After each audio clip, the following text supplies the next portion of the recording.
My name is Jack Wallen, and hopefully you can see me better than you've been able to see me in any other video I've ever done. Well, recently. Let me explain. I have been using Final Cut Pro to edit my videos for a very long time. I use it for my clients who mostly are for tech explainer videos and news and things like that. Downstairs in front of either a green screen or wall that I had built specially for that, using a Sony A7 III camera with autofocus and blah, blah, blah. And usually I just hit record, I take out the card and I bring it upstairs, import it in, render it, blah, done. No coloring, no anything, because the Sony camera captures pretty good color. And I'm not trying to, impress anybody. It's really just mostly about the information. So when I started working with the cinema camera for Me and My Muse, just doing test footage here and there, and also for my my videos in which I talk to you to try to impart some wisdom. Whether or not I do, I don't know. But I continued using Final Cut Pro and discovered that the videos looked like crap. Yeah, they were bad. No matter how hard I tried, they were bad. You have to understand I'm using log footage, which comes out of the camera looking very flat and kind of grayish. And the reason to use the log file is because it has a wider dynamic range of colors.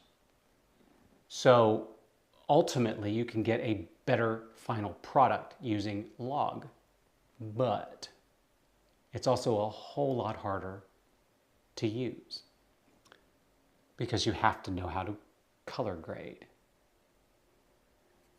which is not easy. And I tried and I tried and I tried and I tried with Final Cut Pro, and no matter what I did, as I said, the videos just looked like crap. So I got on to a Zcam group, Zcam being the camera that I use, and I said, help! I can't get this right. I need some help. Please, anybody give me some advice on color grading. And of course, there were all sorts of responses from just use Rec 709, forget about it, learn how to color grade, the usual. But one person in particular gave me some very good advice, and they said, you need to use DaVinci Resolve. And a couple of other people commented and said, yes, Final Cut Pro is not good for color grading. Now, I had used DaVinci Resolve very briefly a long time ago and found it to be very challenging.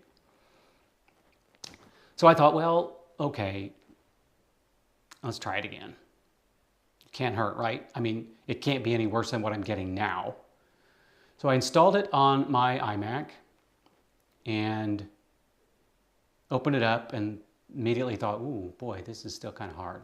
Let's take some time to figure it out and see what's going on. So I spent a little time and just to get to know the interface and how it works.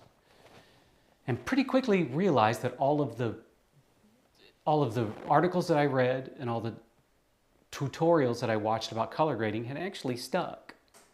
And the difference is that I could actually make them work with DaVinci Resolve. And it was like a whole new world opened up to me. And I did some test footage and I rendered them, and all of a sudden it was like, oh my gosh, this actually looks good. I might sort of know what I'm doing. And this right here, this is going to be another test, and I know it's probably not going to be great because I only have one of my aperture lights shining, and I can already see that there's some shadows back there. I bought a new tube light for this to use some fill, but I'm getting some flicker with it. I've got to figure out why. I mean, I understand why that's happening. I just have to figure out how to make it work. And I think I have a feeling it's in competition with my aperture light, but we'll see. So I don't know if this is going to look any good or not, but the Z-Cam is pretty good at low light situations, but we'll see. And I'm thinking, well, maybe this is a little dramatic lighting. And hopefully I can still take this dramatic lighting and turn it into something usable, that you can actually see my face and not have to go, what, is he there? Am I just seeing this blue, gray, purplish thing, blob? I don't know. And so, yeah, I admit that all of my attempts thus far have been crap.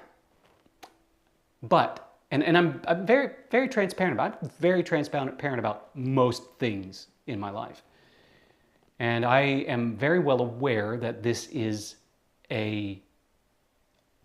not learn as I earn, because I'm not earning anything with these videos, but it's a learn as I go situation. And fortunately, I have a lot of time. I have the Me and My Muse series isn't going to begin until probably fall of 2025. So I have a lot of time to get up to speed. However, I'm trying to get scheduled some test footage with the wonderful woman who's playing Blake in Me and My Muse, the Me and My Muse series. She's I'm not gonna give much away, but she's the deceased wife of Jeremy, who is me, the writer. And so the show was going to start with a dream sequence of his, and I'm going to film that dream sequence like the first weekend of July.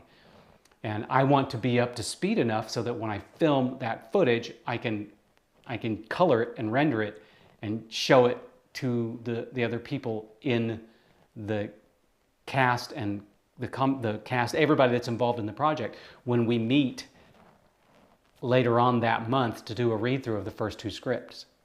So yeah, it's happening. But I'm nervous because I have to get this right. I have to get it right. There's too much writing on this.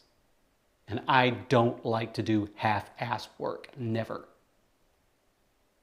But what I really want to say here in this little exchange between me and you is that having the right tool for the right job is incredibly important. It makes your life so much easier.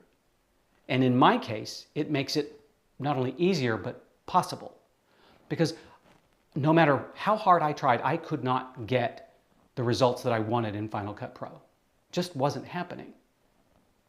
And in DaVinci Resolve, 15 minutes, I can get better quality footage than spending 2 or 3 hours in Final Cut Pro, pulling my hair out and going, gnashing teeth and blah, blah, blah. So the right tool for the right job means you can actually do the job. I mean, it's like this. You have a screw this size and a screw this size. And you have a screwdriver and a drill. You wouldn't use the screwdriver for the screw this size unless you had Popeye forearms and were... So you might use the screwdriver for this bolt, this screw, and the drill for this screw. You might even use the drill for both because and you're done. The right tool for the right job. See what I'm saying? And the truth of the matter is I did spend all of that time on Final Cut Pro, but it wasn't for naught because I learned a lot. I learned the process of color grading. I learned what's involved in color grading as I struggled to get it done, to make it happen. And now that I'm using the right tool, it's exponentially easier to get the results that I need. Does that make sense? Anyway, that's all I have to say. I'm going to keep this brief because this is really just kind of an experiment here. I'm hoping that I can make this look good. And if it does look good, I'm probably going to publish it so you can kind of follow along this journey with me. Because, you know, I made a mistake. Well, it wasn't a mistake. I was just going down the wrong path. And I had to backtrack a little bit, find the right path, and now I'm going down the right path, and I think I can get this done now. I feel confident. When I discovered this, I'm not kidding, when I discovered this, I went to bed that night completely relieved. Because the previous night and the night before that and the night before that, I was getting stressed to the point where I was about ready to have a panic attack. Because I thought, I don't know what I'm doing. I can't get this done. And I have so much writing on this project now. I have to be able to do this, and I can't. And now I think I can. And that's a good feeling.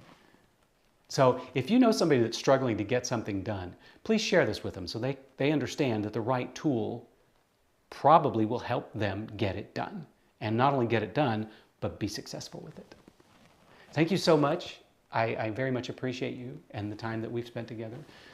I hope that I have enlightened you or maybe entertained you or made you at least go, oh, look at the fool, he did the wrong thing. Now he's doing the right thing. That's great. Anyway, I hope you and the people that you love and respect have a wonderful, wonderful day.